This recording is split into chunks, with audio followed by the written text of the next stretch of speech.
We have a burning question for you. I've been wanting to ask you this for months since you got engaged. Yes, it is true. No!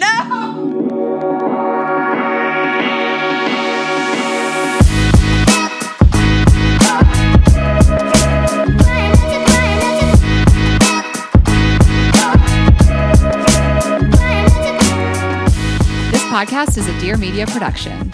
Hi, guys. Hi, guys. Welcome back to another episode of Girls Gotta Eat. Happy St. Patrick's Day. Oh, I didn't even know that's what that was. And you think I would, because I used to get... do we talk about this every year? That's the drunkest day of my life growing up. I would lose my car. Oh my God. Life. I'll one up you. I used to report mine stolen. No, I definitely was not driving on St. Patrick's Day. That's for sure. Even with all my past history, that was a day we got blackout. That was the day that my parents would pick me up from the parade in Pittsburgh. You would go to downtown. a parade. Yeah, we would go to a parade, and my parents every year would have to pick me up like a small child. I'd be in college. They'd have to pick me up. I think I've talked about this before, but we had these parties in Atlanta. They were at Park Tavern. There would be a couple different ones, but this was the start of the social season in Atlanta. This was literally we're all coming out. We're debutanting, blacked out. And one was called Lucky Fest, and then I forget the other one. And then I worked for this company that threw these parties, and I renamed our festival one year, and I called it Leprechaun. And that was one of my claims to fame. And they kept the name forever. They might still do it. You were wordsmith. But yes, Leprechaun. Leprechaun. The memories are just so... Do you have memories from it? I barely do. Just the excitement. We had that was... bagels in the morning. Did you guys do that? You didn't live in such a Jewish area like I did, I guess. We always had green bagels. You would get up, do your pre-gaming, and then just go get drunk in the streets. On a parade. You're asking me? Yeah. So we would get up early. We'd make breakfast at 8 a.m. at my friend Anthony's. And then 20 people would come over. And we would get shit-faced, hammered, till you couldn't even exist anymore. And then we would take a bus downtown. All these blacked out kids. And then we would go to the parade. And there was so many people at the parade. And then my parents, I would be so drunk, we would go to Permane Brothers and eat. And they would have to come downtown and pick me up. That's so funny. You're Mom and Dad, come pick me up. I would be 20 years old, just fall down drunk. Dad, I'm drunk, come pick me up. It's just funny, those holidays, Cinco de Mayo too. I would take off work for it. I'd be obviously I'm taking off today. Obviously this is cultural for me. I need to get drunk. Yeah, me too. Raina Greenberg. And I still will love to have a marg on Cinco de Mayo, but I haven't celebrated St. Patrick's Day in so many years. And this really is one of those things you just age out of. It's the way that we go back to Dewey Beach. Things are just different now, and it's okay. And that's life, and you're supposed to grow up, and we're not going to be getting blackout drunk on St. Patrick's Day at late 30s or 40s, but it's just funny when you look back, you're God, it used to be the biggest deal. It was the best day. We talked about it for weeks. We planned outfits for weeks. Yeah. We had custom merch. Oh, we would get so lit. I miss it. Listen, it's important to just look back and say I lived. How was just that funny? All right, well, let's thank some partners. Thanks to Rocket Money. Cancel your unwanted subscriptions at rocketmoney.com/GGE and Skims. Shop Skims' best intimates collection at skims.com and in stores. And thank you to Nutrafol. Get $10 off your first month subscription and free shipping at Nutrafol.com with code GGE10. And thank you to Helix. Get 20% off at helixsleep.com/GGE. And Addyi. Learn more at Addyi.com.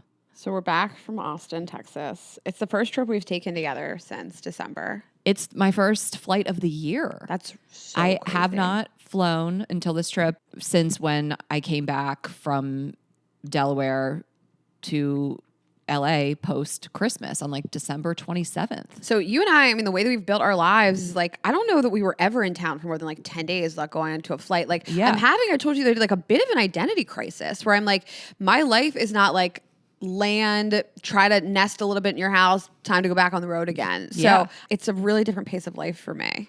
This was really the longest it's been since I've been on a plane because obviously with touring, but even when we weren't touring last year, the first half of the year, and since mid 2023, I've been in a long distance relationship. Mm-hmm. So I was never 3 weeks without getting on a plane. So this was a little over 2 months that I didn't fly. I was oh my God, how do I pack? How do I get to the airport? It was just, it'd been so long. I was really confused at the airport. I was I don't know how to do this anymore.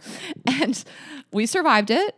Our time together. Our flights. Oh, the flights. We survived it. I will say, I flew there in seat 26A next to one of the biggest men I've seen on a plane. Huge dude. like my brother's size, like had to be 6'5", 6'6", 300 pounds, whatever. I was just squished against. I'm giving him his space. I want to preface this by saying I feel for big dudes on planes. Big people at these seats are so small. I mean, my poor brother, like he really doesn't like to travel because it's so uncomfortable for him. Like I really feel for any. I mean, my legs are touching the seat. I know my brother and I cannot relate to you, Les. Yeah, so like I see like a big person on a plane. I'm like, oh God, they're gonna be so uncomfortable. I know. So I always just try. I'm like, he can have the armrest. You know, I'm like huddled up against the window. When he got off the plane, I didn't even realize all he had with him. I was walking behind him on the jetway. He had a sweat towel and 2 phones. I'll post it on YouTube. The whole time I didn't realize when he got up, I'm like, oh, he didn't grab anything. I'm walking behind him as we're exiting the plane. He had like a towel, probably because big guys get hot. 2 phones, towel and 2 phones. What do you think he was doing? Like, what was that guy doing? And then the way back, I flew in a middle seat, and I'm in the middle seat. I'm like, it's okay. It's been a minute since I've been in the middle seat. I'm doing it. I don't know how people end up there. In the back, in a middle seat, whatever. And the guy comes in. He sits by the aisle. I'm like, okay, he's fine. He's fine. Then a guy even bigger than guy number 1 comes in. This guy to be 6'8", 350. Huge dude, still wearing his lanyard. I'm sorry, that's a dork move. Just still be wearing your lanyard for the festival. You woke up and you put it on to go to the airport. But like a cute guy, like whatever. And I'm like, he's gonna be uncomfortable. So I'm sitting there. I'm like, it's okay. Neither of these guys smell bad. You know, no one's coughing except for me. And I was like, it's fine. It's fine. I'm gonna survive it. And then as soon as we took off, that guy put his window shade up. I'm like, God damn it. You can't be Lord of the Window Shade. Not my finest flights. It was really hard to get these flights. So we were going to South by, and so was everybody else in LA. Yeah. And there's a finite amount of direct flights from LA to Austin. And there wasn't one person that was on that plane that wasn't going. We ran into so many like fun people in podcasting. We saw Emily Morris, who's been on the show a lot. And it just was like really fun. We saw the Lady Gang girls. It really was fun. Like we're in line, we see Emily Morris, and then this girl named Mal who has a podcast, her and her partner. It's called Made It Out. We love them. We met her at the Biden event last year. And then we get on the plane and Jack and Kelty from Lady Gang are like sitting there. Like it was just a funny flight. It was nice to be a part of it. Yeah. And we had a really good weekend. It was fun. We did have a good weekend. We did a lot of things. We like ran around and went to some panels and some events and parties and saw a lot of people, saw some former guests. Hugged on Esther Perel, saw Scott Galloway. I don't know. I really had a time. Yeah, it was fun. 8 tacos. So we love Austin. We saw a lot of listeners just like on the streets, like at the hotel. And it was like fun to run into you guys. We haven't been to Austin for a while. Maybe we'll come back. But yeah, no notes. We have a fun week ahead with your mom. Yeah. So I want to give a couple wedding planning updates. I have my date set. Yay. It is going to be November 1st, like I wanted. Amazing. I just feel really happy. I feel like I put that out in the world. I said it on the podcast. I really wanted to get married on 1/1/1 and have a Halloween party the night before, and we're really doing it. I'm really excited for the outfits. Yeah, I know. We're going to do some cultural stuff. So excited for all the fashion. And then speaking of that, my mom is flying in as we record, that she will have just been here to go wedding dress shopping this weekend. Can you believe you're going wedding dress shopping? No, I can't talk about it too much. I feel like I'm going to be such a mess. Yeah. It's like, it's this really just wonderful, special thing. And I think you're doing it right, including all these people. And it's going to be this like really wonderful once in a lifetime moment. Yeah. So my mom comes in and we have like a whole fun weekend planned and stuff with her, and you'll be around, and I'm going to take her to do some fun stuff she wants to do. She wants to go to this bookstore, and we're going to go to this like great restaurant downtown before that and everything. But yeah, I have like one appointment Friday, one appointment Saturday. And I think that's it. Fine. I'll probably find one Friday. Like I'm probably, you know me, I'm like, oh, it's the first one. I swear to God, just watch it be the first one. It's just weirdly how my life is always like, oh, it's the first one. That's the one. Yeah. And you're always like, don't you want it? I'm like, no, I don't want to. With Tessa, one person, I was like, we're hiring her. You're like, do you want to interview other people? I'm like, no, I don't. I don't want to. We found her. Yeah, but Tessa, I did vote to interview other people. Not because you weren't great. I don't like to accept a first offer. I'm trying to think of this happens to me a lot where I'm just like, it's the venue where I'm getting married is the first one that came through on a proposal. And I was like, that's the one. Our agent at WME, a partner at WME, first email we ever got from an agent. We were like, that's our one. That's our guy. Yeah. And it's just, that's been our only guy. Yeah. So I'm just big on like, it's why look further? You know, why confuse yourself? But so yes, we're going. You're gonna hopefully come to both appointments. One on Friday. What one else? on Saturday. Hopefully, what else am I doing? I don't know. I just Actually, I'm feel so busy. I pressured. have a brunch. I can't come. And then a couple other friends as well. But I just think it's going to be really emotional. And I just keep kind of thinking about these moments and like what a wedding dress means. You know, like it's varying degrees of importance, but it does feel special to me and to pick it out. And then I think about the moment, like when my dad and my brother will walk in, like when I'm all ready. And like, how do you like keep it together? Like, I don't know. This is like a real concern. Like my eyes are just going to be all red. I'm going to be like crying, my mascara, like something about that moment. Like you've been with the girls all day and then just something about your dad walks in and Matt and it just, you know, maybe like Jay will be with him and I'm just going to like lose my fucking mind. No, I don't know what they're gonna lose their mind. I don't know what you're supposed to do. I have no idea. I watch like Love is Blind even or any show with those type of scenes and I think about how that's going to be my reality in a few months and I'm just like I'm gonna be a disaster. I mean, you need eye drops. You need the makeup artist just on call. Yeah. Just ready to like clean you up. Because Matt's gonna get emotional. I know. Like when Matt sheds a tear, it's over for everybody. I can't even look at Matt. How am I supposed to marry you, Ashley? I don't know. You don't understand. Like, I think about this speech and like, how the fuck am I going to do it? I know. I'm going to have to run it so many times so that I'm numb to it. Yeah. But like, I would like want to be in the moment and really feel it. I know. But well, that's the thing. Like, I can shut it down. Like, I'm not saying I'm like some cold hard bitch. I can turn it off. Like, I can be like, I can't. Keep it together. Well, right. I've never gotten married before, but in general, but I don't want to. I want to feel the things. But how do you feel the things without like crying or your makeup off? Honestly, I think you should. And I think we'll get some great photos and we'll meme them. No, if anybody has tips, I'd like to hear them. Yeah. Because I'm going to lose my shit on that altar. We were at this thing at South by Southwest and Kara Swisher, who is an incredible like journalist and now podcaster. She hosts a podcast with Scott Galloway. She was like hosting this little thing and she's so small and she came out and set up a little step stool. Yes, and I was like, that's me, soapbox. Raina, at my wedding. Totally. You thought that? Yes. She's like my bring your size. stool out. She's my size. I'm not kidding. I need a stool. You are going to stand on a stool, I will look right? ridiculous in the photos if I'm not. And I want like, okay, let's get me a stool, but let's put like some draping on top of the stool so it doesn't look like a stool. Like I want like some white draping on top of it. Okay, we'll talk about today. And we were talking about like what my outfits were going to be. Like I'm going to marry you in one outfit and like go to the party in another outfit. Like I have so much to think about you guys for this wedding. Well, so I'm going over there right after this. I'm going over to the venue, meeting with my wedding planner, who her name's Jacqueline. I'm obsessed with her. The Wedding Plan and Company is her company. I mentioned them before. You guys can check them out. But this is going to feel real. I'm going to feel like a real bride today. I know. Like going to the venue, like with the planner, just me and her making decisions. Every time you tell me a decision you made that you didn't include me in, I'm like, you did that without me? You were telling me about like you and other Ashley like working on some photography stuff. And I was like, was I not CC'd on these emails? It's so weird for me that you like have conversations with Ashley without me and like with venues without me. And I'm just like, oh, these are conversations happening like behind my back. It's funny that there are some like work things where I'm like, you know, Ashley's going to have to help with the drum line and all that. Like we're going to have to. The strippers reached out. They were like, Leon messaged me. He was like, you said, you know, you were joking about having strippers at your wedding, but we're ready. Can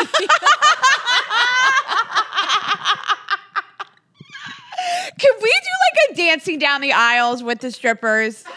I think that's an amazing idea. Yeah, like I'm down. Like let's just fucking blow it out.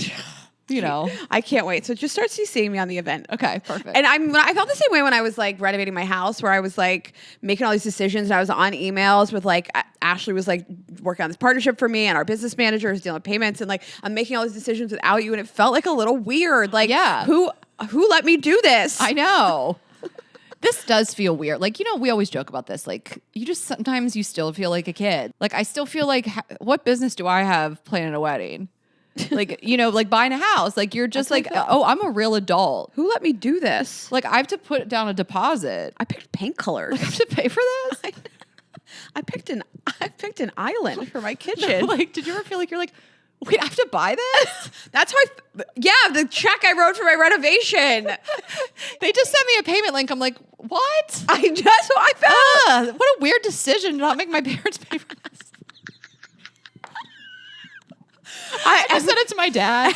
I'm like, can you cover this one? Every time I wrote a check for this stupid renovation, I was just like, why do I not have a husband or a dad that's paying for this? I'm just out here having to, they were like, final payments due, blah, blah, blah. I was like, by who? Oh, I have to pay for this?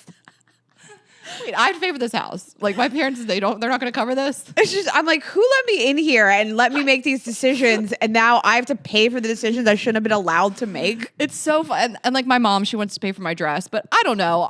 It depends on how much it is. Like there's going to be a point where it's going to be like, all right, like I don't know her top level budget. She's just going to like wink at you and be like, I knew you'd get this. Can you imagine? No, I'm gonna hold her to it. Okay. Have you guys discussed the budget? No, let's just see how it goes. Well, I'm very, very excited. This is like the first really, really tangible like week of like wedding stuff. Yeah. All right. Well, I'll come to the tastings and we'll talk. I'm not doing I mean, You're not going to taste the food? well, I'm sure it's fine. Let me take care of this for you. What do you mean? I know where we're getting married. They do great food. You have to use their food. I was like, I'm sure they got it. I can't believe this. I don't even know what I'm hearing. I don't know. now. Like, what am I going to say? This is bad now? Isn't there an option of like 8 things and you try them and pick which of those things you want? But it's just like, This isn't like a boat cruise for my birthday where you just pick stuff off of a list at your wedding. You got to go try it. What are you talking about? I guess. I don't know. I'm like, I'm sure it's fine. What? Can't get over this. I don't know. Like, you don't want to go get yourself like a free meal and hang out? I don't think wedding food is ever that great. You know, I have to go with them where I'm getting married. They do the food. They do a great job, and that's what they're going to do the food. You're just going to pick stuff off a list and hope for the best. That sounds good. We're so different. All right, that sounds fine. Tess and I will go. And I just want to do stations. Yeah, what's going to be on the stations? Yeah, just whatever. Actually, I should just let my fiance, this can be his thing. Him and I will go to the tasting. Okay, you guys will go. That's how we bond together. Until their affair starts. I'll do. I have to like sit down with each of you to plan what I'm going to say to marry you guys, and I have to ask you each like a series of questions. And so maybe I'll ask him his series of questions over the wedding tasting. Okay, perfect. So that's how you ensure that we don't start our affair. We only if you guys go to a tasting together, I feel like the planners would be like, so what actually is happening here?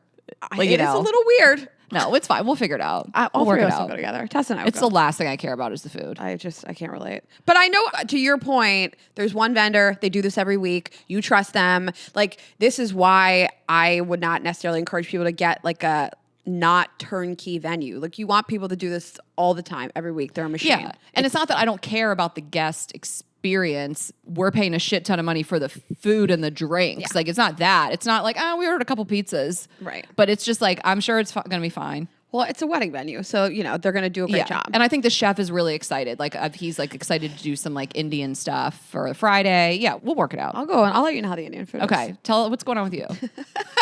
However much you want to share. That's your call. Also, it's so crazy you're wearing a red hat.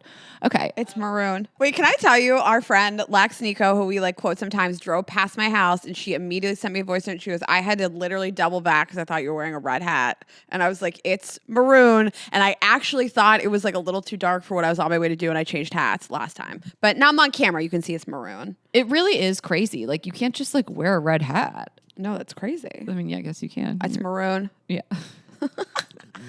Okay, I'm going to tell you guys about Nutrafol. I couldn't live without it, truly. My hair journey has been tumultuous, to say the least. I had a situation in 2023 that was hormonal, where I just noticed so much thinning, shedding, hair issues. My hair looked completely different. And I turned to Nutrafol, and I still obviously take it to this day. I take my 4 capsules every single day.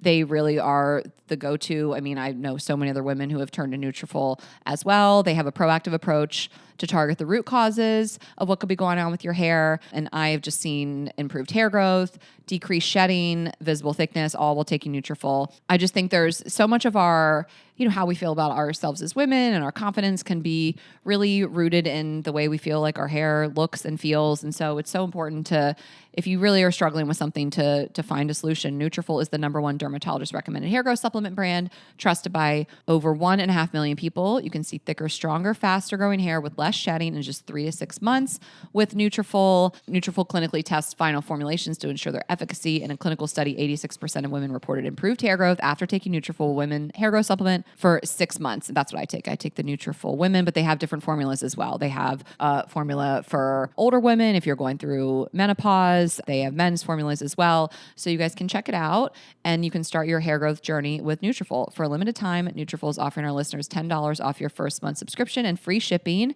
when you go to Nutrafol.com and enter the promo code GG10. Find out why over 4,500 healthcare professionals and stylists recommend Nutrafol for healthier hair. Nutrafol.com, spelled Nutrafol.com, promo code GGE10. That's Nutrafol.com, promo code GGE10. Okay, and we've all been there. You sign up for a subscription, you forget about it, the trial period ends, and then you are charged. And this takes me so long to realize this is actually happening. And it happens for most people month after month. Subscriptions are there, you're not using them. And I have learned that 85% of people have at least one paid subscription going unused each month. So thanks to Rocket Money, I can see all my subscriptions in one place and cancel the ones I'm not using anymore. And now I'm saving more money. Rocket Money is a personal finance app that helps you find and cancel your unwanted subscriptions, monitors your spending, and helps lower your bills so you can grow your savings. I love the interface of this app. It's all in one place and you really can track so much and see what you're spending, see how you can budget and lower your bills. Rocket Money will even help negotiate lowering bills for you. So they automatically scan your bills to find opportunities to save, and you can create a personalized budget and customize the categories. I mean, it really is just a one-stop shop. And Rocket Money has over 5 million users that have saved a total of $500 million in canceled subscriptions, saving members up to $740 a year when using all of the app's premium features. You can cancel your unwanted subscriptions and reach your finance goals faster with Rocket Money. Go to rocketmoney.com/GGE today. That's rocketmoney.com/GGE, rocketmoney.com/GGE. Okay. So what's up with you? I'm on one. You really are on one. I've really been on one, and I've been threatening for years to start dating in a more meaningful, like serious way. And fuck, am I doing it? You really are. I mean, you said you feel like me in 2023, where I said in 2023, like, this is the year I'm going to find a partner. And I started dating my now fiance in May. And I was on one for those 4.5 months. Like, every way I could find someone to date, I was doing the apps. I hired a matchmaker. And then I started to get into like slut mode. And I was like, we're going on the road and I'm fucking. Turbo slut. Like, and I got off the pill and I just felt so, like happy and horny. And, and then I met my man. And I just had this feeling you were going to feel like that. Like I told you, I was like, if you really feel like you do want to find somebody before this milestone birthday you have coming up, which is how I felt, I was like, you might start to feel a little panicked. I was like, you got to get a little panicked. Ashley said you got to get scared. You got to get a little scared. You got to feel real fire under you and like let that lead you. Let that light the way. It's just when you are in the zone, I mean, it just, a body emotion stays in motion. Yeah. And like when you're just in it, you're really in it. And sometimes it just takes a little bit of time to like kickstart your mojo or feel like you want to be bothered. I mean, you and I have been on tour for 7 years. It's hard for me to say like what came first, the chicken or the egg, but like I haven't had time to date, so I haven't dated. But like, do I use touring as an excuse to not have to be vulnerable with people? Who's to say? Like, have I used our schedule as a way to not have a partner and not feel bad about it? And I've had all these long distance relationships for all these years, or people that are too young for me or don't make sense to me. And it's because I really haven't had the time and the energy. Like, dating is a lot. It's a full-time job. Going on dating apps, talking to people, getting to the date, doing a matchmaker or a therapist or a dating coach, whatever you want to do. Like, that's a lot of time and energy, and I haven't really had that. And so this is the first time in so many years I've even had that time for myself.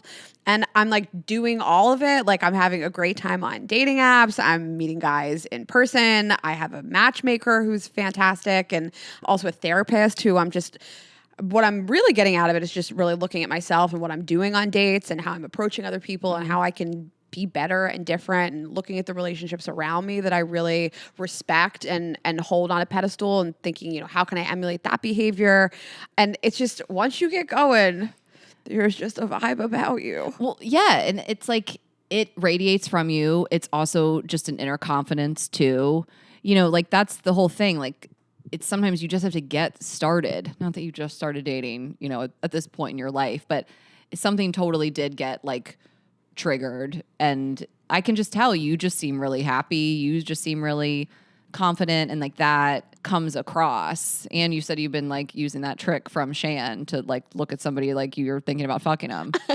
So Shan Virginia was on our show a couple weeks ago, and she said that like when you want to kind of like get someone's attention, get in the zone, you actually just start thinking about fucking them. And I feel it in my face. I feel my lips flush. I feel my pupils dilate. Like I can feel it in my body. And I think that, you know, people always say like a pear and a sparrow, you should date a bunch of people at once. And that is really hard to do, I will say, because you forget things that somebody said or you're juggling between text messages between people. And, you know, I'm certainly not making any promises to anybody that I'm exclusive with them, nor am I asking them what their dating life is like. So they're trying to lock you down.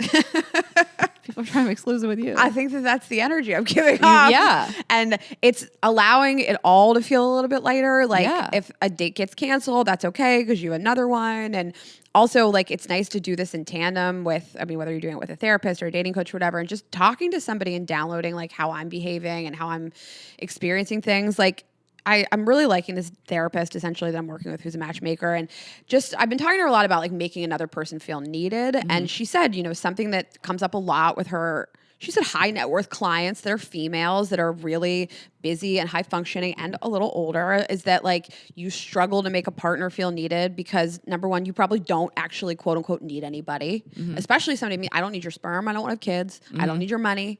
I don't necessarily need your advice on anything. I think I'm really smart. I'm surrounded by great people, but like people want to feel like you need them. People don't want to feel disposable. Men really need to feel like you need them. Yeah. And you know, it's for me finding a balance of like, I don't want to be inauthentic and pretend that I need something that I don't, but I want to make somebody feel like their advice is really valuable to me, that I'm really excited to hear their insights on how to do things and how I could do it better. And even if I think I'm really good at something, just like giving somebody else their flowers of like, you did a great job, rather than approaching it of like, well, normally I would do this myself, but like I allowed you to do this, you know, and I've found that really helpful. And I talked a lot about you and my other best friend, Melanie, and just like how you guys show up in your relationships with your partners and make them feel needed. And I'm finding it a really useful exercise to do them in tandem. Hot take, go to therapy while you're dating. But like, I don't want to like talk about dating hypothetically. I want to be like, these are the things that happened and these are how I'm acting and behaving. Yeah, I love that. I mean, I don't know if you felt like any sort of hesitancy to like turn the mirror back on yourself, like, okay, what could it be that I could be like doing wrong? But I think when you really do want to find somebody, that's like an important thing. I mean, when I worked with a matchmaker too, I was like, I just want to be completely honest with her. I want her to like hold me accountable, you know, and I was on the verge of talking to a therapist too, to be like, what could I be missing? I'm open to feedback, you know, like I'd like to know, is there something like I'm putting out there that I could be doing differently? And we had a friend that had a therapist in New York that she really credits with making it work with her now husband. They have 2 children. And part of it was too, like making him feel needed. I always think about that. We went on this trip and she kind of explained what had been going on with her and her therapist. And I always took note of that. But it's just important to be like, I got to be missing something. Like, I don't know. I'm not saying everybody has like some issue they don't know about, but like, what's the harm? I think there's like certainly a lid for every pot. And I think that like we've talked about this before, like people that are in relationships, they haven't done all the work and I'm so broken and people that are single are so broken. Like, but yes, I have been single for quite some time and there are things I could just work on in general with another person. And I think that there is a hesitancy to be vulnerable. And I've again used touring to use that as an excuse to not have to be like that. And the other piece of advice that I was telling you that she gave me that I thought was really helpful is, you know, you and I have always told people build a life you're proud of and you'll be fine without a partner. And I do believe those things. I think that you should be solid on your own, but she was asking me what's important to me in a partner. I said, you know, at the end of the day, I just want somebody to like walk in the door and I want to be so excited to hear about what they did today. And I want to know their thoughts on what they did. And I want to be excited to tell them what I did. And I just want to be like amped to like cook dinner with you and hear your thoughts on the world. And you and I have been talking about people that are curious. Like I said, that's really important to me. And she said, you know, I hear you saying this. And she said, what would it be like to like think that you could have this? And I was like, well, I'll be fine either way. And that's good. That's important to think those things. And she said, well,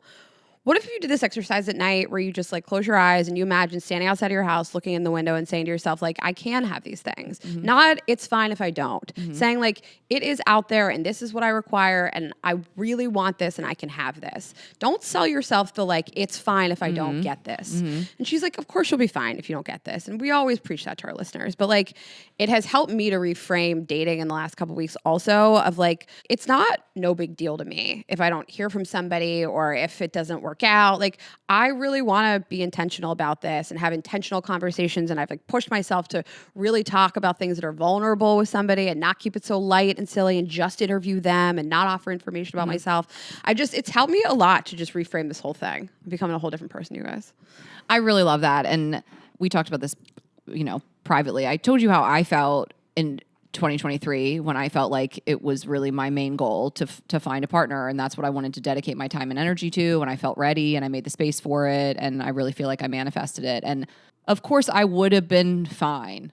Like, of course I would have been like, if I didn't find him and I turned 40 single, I ended the year single. If I'm still single today, I'd be fine, but I wasn't really willing to be like, but it'll be fine if I don't. I wasn't thinking like that. I was like, oh, I will. This really has to happen or it's going to feel bad. Like, honestly, like, yes, I'll survive it. Like everything else we survive in our lives, but I will be really upset. This is what I want. I want it now. I want to do my best to try to get it.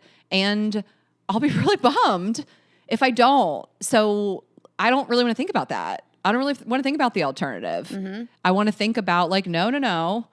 Let's cross that bridge when we get to it. I want to make this happen. And it's a good way to approach things if you really want it. I mean, that's what we would do with any job is failure is not an option. We didn't start this podcast with like, maybe it'll take off, maybe it won't. We were like, it will. And I will take every step possible to make sure it will. And it isn't like if it doesn't, no big deal. I mean, I would have survived. You and I would have found another way to make money and another business. But like, I don't want to be like, it's fine if it doesn't. And failure's not an option. It's like a very funny way to put it. That's how I felt. Yeah. Like if no one asked me, well, Ashley, what if you don't find somebody, in the next 6 months? Like I wasn't like failure is not an option, but like that's kind of how I felt. I would have been like, I don't know. I don't want to talk to you about that right now.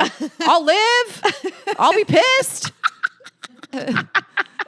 I'll be living pissed.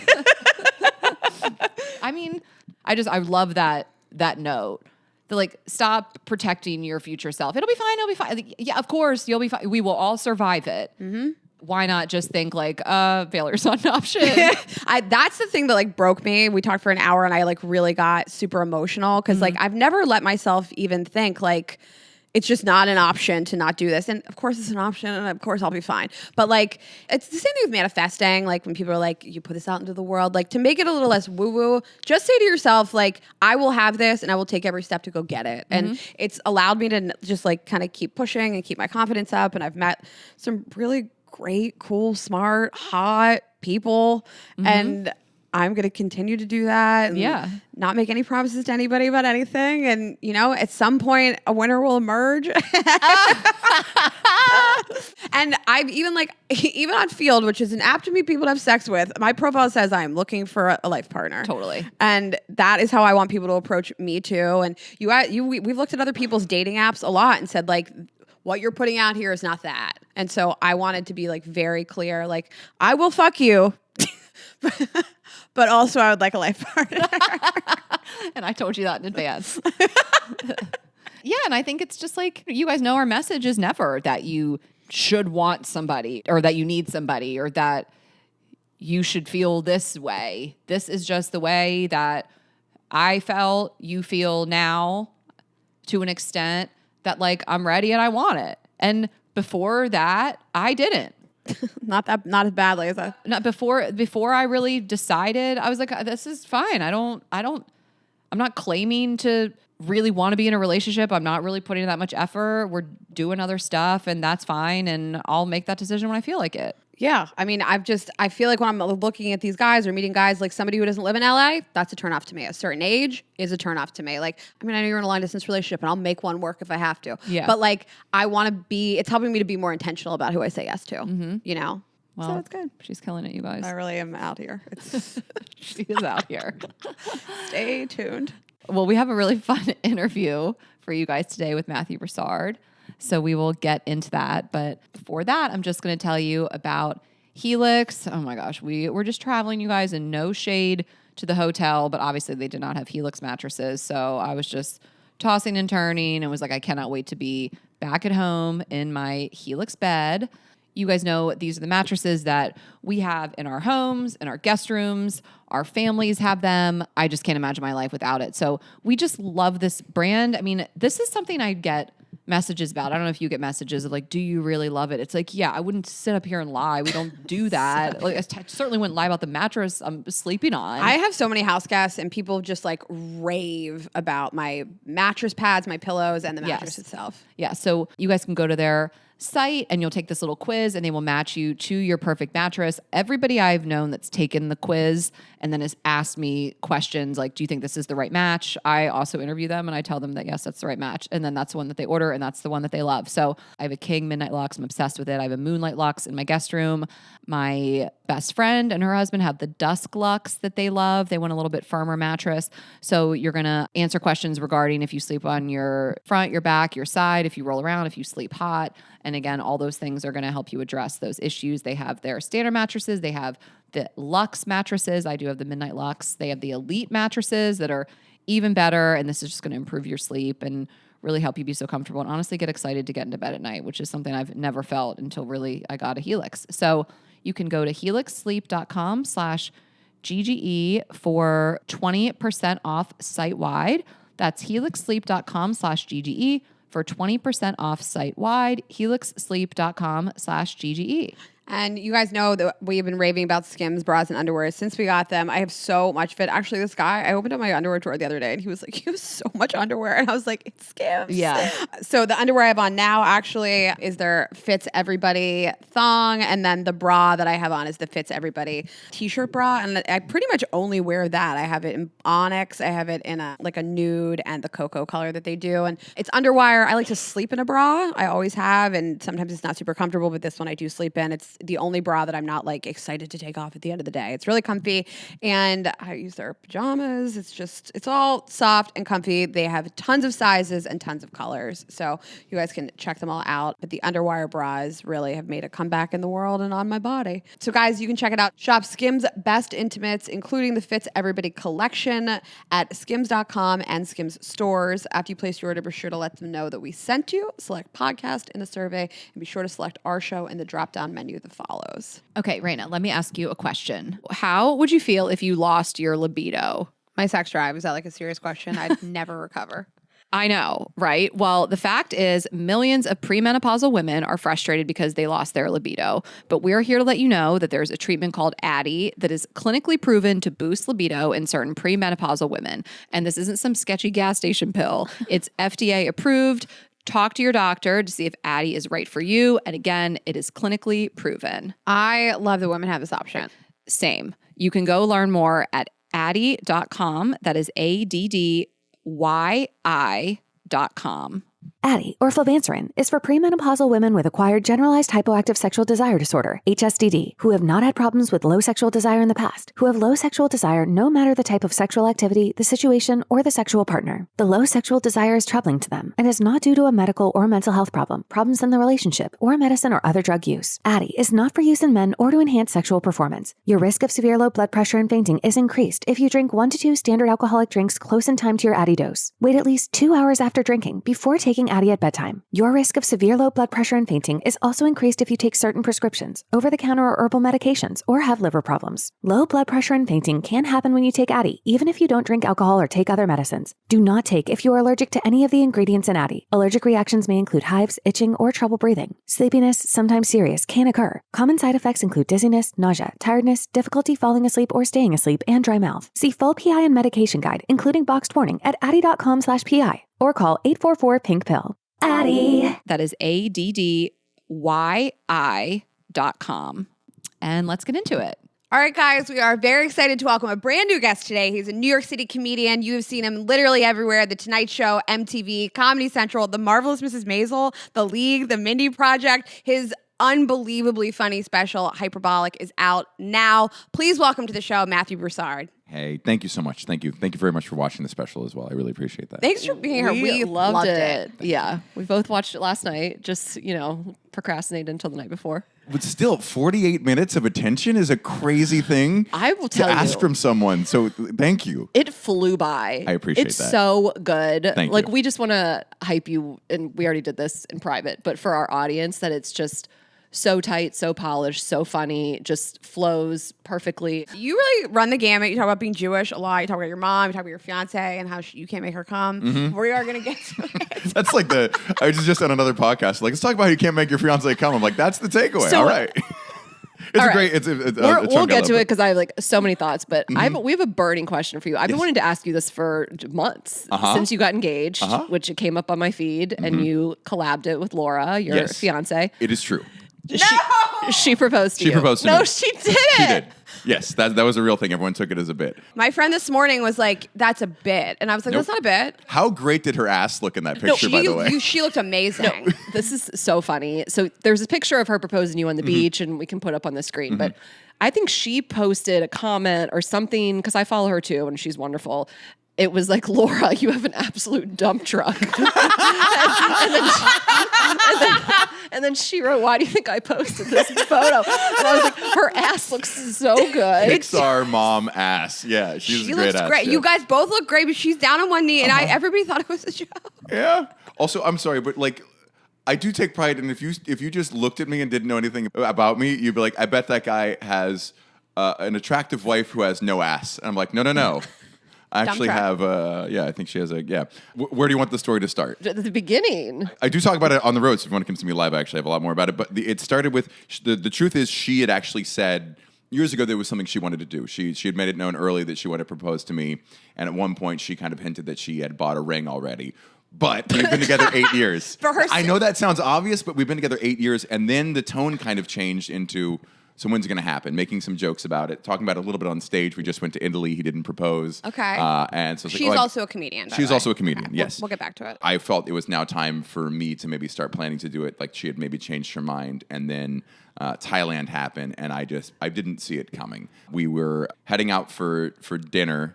And I threw on some shorts and a t-shirt. She was like, wear a nicer shirt. I'm like, ugh. Is she about to propose? She's like, get your nails done, Matthew. And I go, okay, can I wear shorts? She was like, wear jeans. I'm like, you're suffocating me. Why can't I make any decisions? You're too controlling. She was like, just shut up and do it.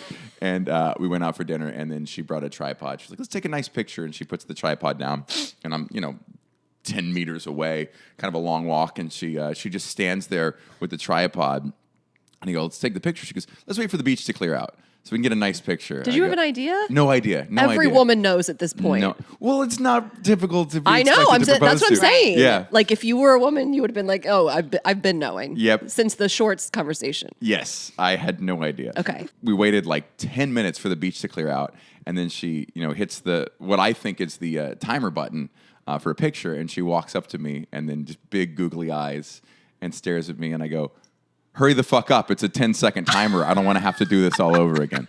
And then she proposed. And it was a very magical moment. And then so she drops to one knee. It was a video, it turned out. Okay, yeah. and she has the box, and she What bought kind you a of ring? Like, did she buy herself? She bought herself a ring. Yeah, She did? Yeah. Okay, so that was my question. Her ring was in the box. For herself.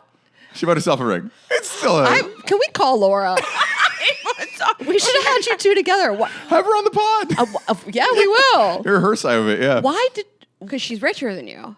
But Yeah. you talk about it a lot in the She made special. good money. I don't talk about this part much. I did end up proposing back to her just as a totally like you're a lesbian couple. Yeah. Is that what lesbians do? I think sometimes. And you bought yourself a ring in that I bought case? her another ring that is, I would say, tastefully between a band and a ring, in that it has a diamond, so it could pass as a formal ring you propose with, but it's also one you could kind of casually wear and doesn't snag on things. So Okay. In between. So we got to circle back to her saying, I always wanted to propose to someone. Just as a child, she was like, one day I want to, do you know where that comes from? She's obviously super confident, alpha woman, would you say? I mean, she's an athlete. She was almost in the Olympics. I mean, why? Where does this come from? Yeah. She's a surprising person. She was a professional athlete. She's a very driven type A person. She has some masculine qualities. in terms of things we typically ascribe towards men. Very, very bullheaded, very self-confident in a lot of ways, and likes to do things herself. Likes to take charge of things. I think the athlete background might be part of it. She also thought it was just fun and different to do it that way. Totally. And subversive to patriarchal norms. Okay, so she's kind of a dominant personality. Mm-hmm. You say she has like masculine traits, but you're not giving like Beta feminine traits. Yeah. Like you seem like a confident masculine guy. Like I'm just You don't see yourself like that? I don't see myself that way. How do you see yourself? I'm emotional. I'm emotional. I'm vulnerable. I'm not afraid to express emotions. I communicate. And our relationship, and I'm sure in every relationship, some of the feminine masculine dynamics are reversed. I know the whole notion of women talk, and men are very quiet. We're very much the opposite. I'm just chatty, and I have to like work to get her to express her feelings on things. And that might just be Jew versus German there. It is very Jewish. Yeah. Well, I don't think that expressing emotions means not masculine. I guess you come across like you're just like confident and secure, and that's more of what I mean. That's nice to hear. Yeah. Yeah. No So- beta energy. It's because he's tall. Yeah, it's because you're tall and good looking. That's what it is. Yeah. But Yeah. I mean, you Tone do of voice for comedy. me. That's takes a lot of confidence too. So I just I'll take it. I like the dynamic you guys seem to have going on. I think it's good having loose definitions of what masculinity means. Totally. And I'd like to think that there are, I don't want to sound like Justin Baldoni or something, but I'm like, I think there are feminine traits that men should aim to possess. Totally. And that are good for everyone. And sometimes I think the greatest strength is allowing yourself to be vulnerable and knowing your weaknesses and knowing you're not the toughest person. I think that is a more complete form of myself. Thanks for saying all that. Totally. I love hearing somebody say that. And watching your special is really interesting because you talk about like your fiance making more money than you, and it's like fun to listen to. It's not in a way where I'm like watching this guy where I'm like, he was just looking for a sugar mama. This guy who's just like found some like alpha lady. He's so beta. It feels equal playing field the way you talk about it. I don't know how to describe it. I didn't look at some guy and think like poor him. I thought like the way he speaks about it is that he's proud of her, he's impressed by her, he's not emasculated by this behavior either. In your better comedy, you say. That's the one. I laughed and then I started coughing. But like when you said like when you saw her do comedy, I forget the line. I got to finally see her do comedy, and not only is she really good, she's also not as good as me. It's perfect. Don't quit our day job. Was the joke, yeah. Which I try to a lot. I think comedy's better from the perspective of what are my shortcomings. You have to give yourself a win every now and then, or it gets a little boring just to break up the rhythm. And that was kind of one of the few wins I gave myself in that arc. But What was that like? what's that? Her starting? So you guys have been together 8 years. She was not in the comedy world. You were when she met you? Right. She was a pro athlete when we met and was not making more money. She was making kind of a small amount of money at that point. So her making more money is kind of a recent rise. She was a pro athlete living in Texas, training for her last Olympic trials. Swimmer. By the way. Swimmer, yes. And was at that point doing improv. Actually did improv classes in Austin, but never really got into stand-up because of the schedule does not work with, 5:45 a.m. practices. Right. You got to pick one. So we moved. She quit swimming, moved to New York, got a big boy job, and then took her a little while to finally get started. In 2019, she started doing it. But you're a disgraced financial analyst? I used to work in finance, Okay, which is very on the nose, I'm sure. In Houston, I had a job as a low-level job, just doing spreadsheets for private wealth management, and got fired. I pulled this from like a comedy website. But okay, so she decided she wants to get into comedy. Like, was that a weird conversation for you guys? She had always expressed it since we started dating. Okay. I at least wanted to try it once. That was like from our first date. And I wanted her to do it. Like, she's my favorite person. Comedy's my favorite thing. I thought it'd be a great union. And it has been really good.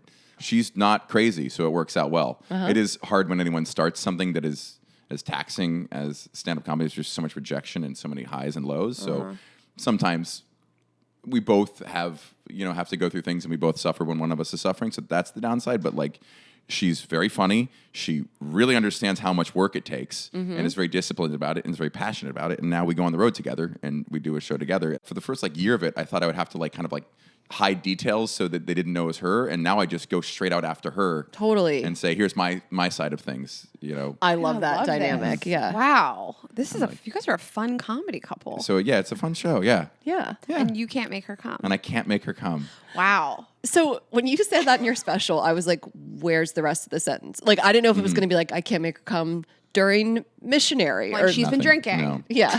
Yeah, people take that line to mean specific. I mean, flat out, whatever you want to imagine. No. So, yeah. And this is, okay, not to be I try not to be defensive, but like, this is the case for a lot of women where it takes. We're going to back you up. Okay. Yeah. Well, Ashley and I own a sexual wellness brand. It's called Vibes Only. You guys should shop it. But yeah, there's all kinds of emotional and physical reasons why women can't reach orgasm through penetrative sex, and they need external stimulation on their clitoris. They have pelvic floor issues. After having babies, they have issues with just the strengthening of the muscles, and plenty of women cannot reach orgasm during sex. And yours specifically. So oral? Can you make her come during oral? Oh, no. Listen, I am not one who backs down from a challenge. I'm not the kind of guy who's like, I'm not going to try any harder than that. You tried. I've tried. Yeah. It's not my first rodeo. I've tried, and I don't. The thing is with man, the tough part from a man's perspective is like, maybe I've never done it. I don't know. Right. I don't know because you can't ever expect the truth of it from everyone. But You can't see it, a little bit know, different yeah, from when there's guys come. no pudding for which the proof is in. Yeah. I wish she was here to talk to her about this, but like, there's plenty of people that like orgasm doesn't have to be the goal. Like, I can have an enjoyable sexual experience and not have an orgasm. Like, if I've been drinking, if I had 1.5 drinks, it's like really hard for me to like climax. Yes. And so, but I still will like enjoy the sexual experience. I'm not like, don't touch me. I'm not going to come. Right. And she is coming. The way you talk about it is very funny. Yeah. And we've both heard metaphors through the years of bringing a vibrator into the bedroom from a man's standpoint. Like, this is your sous chef, whatever you want to say. And I think, did you say like using a calculator on a test? Yeah. That's very funny. That's like the TI-83 of. Did you guys start that early on with the sex toys? Yes, my idea within a month, I think. Amazing. Yeah. Okay. Just because I'd done it with a previous partner. It was post-breakup sex. Ever had post-breakup sex? Yeah. Yeah. Where you're like, let's just do whatever. Totally. Let's get weird. Yeah. We It pulled is out the of a best. Sonicare. that was the genesis of that idea. Oh my God. When you just have nothing left to lose, you just hate this person, you're not getting back together, Yeah. they can do whatever they want to your body because it doesn't matter. A befoulment, if you will. Yeah. Wait, really a Sonicare? A Sonicare. The does that like mean? the handle end, right? Not the Sonicare? brush. The handle end. The toothbrush. No. This was a long time ago before you forget about the openness of vibrators that we have now, Yeah. and the destigmatization that has occurred with sex toys in the Sure. past 15 years. I mean, we're still working on it. Not all men feel super comfortable, especially with something that's very phallic looking coming into the bedroom. I think people can feel threatened, like, why am I not enough? But that's just not really the case. And plenty of women have just trouble reaching orgasm, need external stimulation. Right. You know, that's pretty normal. That was probably the very first like halfway decent joke I ever wrote was about a Sonicare. In 2013, I was just telling you I started stand up in Atlanta. You're from there, and something about masturbating with the Sonicare, and like the punchline was like, "That's not what a Sonicare is for." And Yeah. I was like, "I am killing it. I'm Yeah. Neck Neck massager. Yeah. Exactly. Do you think that was like the original vibrator for like so many people? I think so. Probably. Yes. Toothbrushes? Because Yeah. there's no reason it needs to be that thickness. Totally. and that like lawnmower level. Yeah. Right? I discovered masturbation really young, like at an age where Hot like there tub? weren't no That's a funny question. chat rooms, Interesting. just probably like AOL chat rooms back in the day, and like Fingers? 2 fingers kind of thing? Or? what do you mean? Oh. He's asking how you masturbate. did Oh, you- how did I masturbate? Just with my fingers. Like Okay. I wasn't like rubbing up against couches. I never discovered that. Unfortunately, I feel like a lot of people discovered like rubbing up against like couches. Well, in the and hot pillows. tubs, the I know jets. hot tub was for some people. And then some women really can only masturbate with a vibrator. The hands is not going to take Totally. it all the way. Yeah. I only started acoustic like a couple years back, and I was like so impressed with myself. You downgraded? You went... I you never- de-technology? Yes. You went Amish? Yes, exactly. Wow. I never masturbated as a kid. Like, some kids do. Like Raina did. And Jew, Catholic. Yeah. Are you Catholic or just I mean, Christian? I grew up Christian, yeah. Do you think that's part of it? Jews have less shame around sex, I think. No shame around. I didn't have any sex in my shame. house. My parents, Cindy and Lee. I didn't get into it. I don't know. I didn't really know about it. Mm-hmm. So I started my masturbation journey with a vibrator, like post college. I mean, I just had a bunch of like drunk sex in college. I don't know. Like it seems like masturbation was no shame or stigma, but it was, I don't know, nobody was really talking about it. I can understand what you're saying. There's still like an internal shame even when there's not external forces for us. Sexuality is a weird thing that can just take time to like. Yeah. I never talked about it. I didn't know that people did that. And like, it sounds so silly. I always joke about it, like that we've been like misled by the term fingering. Cause I thought that everybody wanted like fingers inside of them, but that I had discovered this like crazy trick where I like touched this button and I had an orgasm. And like, I don't think even in college I talked about this. Into my 20s, I didn't talk to anybody about this. And I was like, I discovered this thing. And there was like a lot of weird shame around it for me. Cause I was like, this is not the proper use for this body part or something. Cause there was no information about that for me.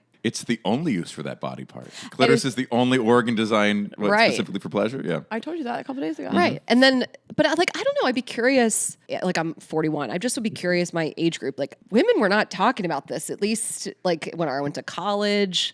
No. Like in the late 90s, early 2000s, like who was talking about this besides Sex and the City, truly? Like I was going to say, Sex and the City, I remember that episode. We've been rewatching it lately. I rewatch it every couple years. Yeah. But just like how taboo the Vibrator episode was. Yeah. Yeah, and how even like Samantha was like in hushed tones talking about Right. the one you need to buy, and that's so vanilla now. I know, right? Like, and then I really got into it, and I was hosting these pure romance parties, which is like a pyramid scheme kind of vibes, you know. Like, and I would host them and have these vibrators, and I was just like, oh, this is fine, but.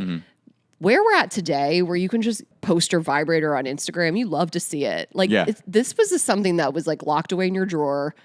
Really, until I feel like the last 7 years? I don't know. I didn't talk about it. Even I remember I was post-college. I was in my early 20s when a girl said to me, like, oh, I don't like finger myself. I like rub my clit. And I was like, you do that too? You know about that? I was like, should we rub them together? Like,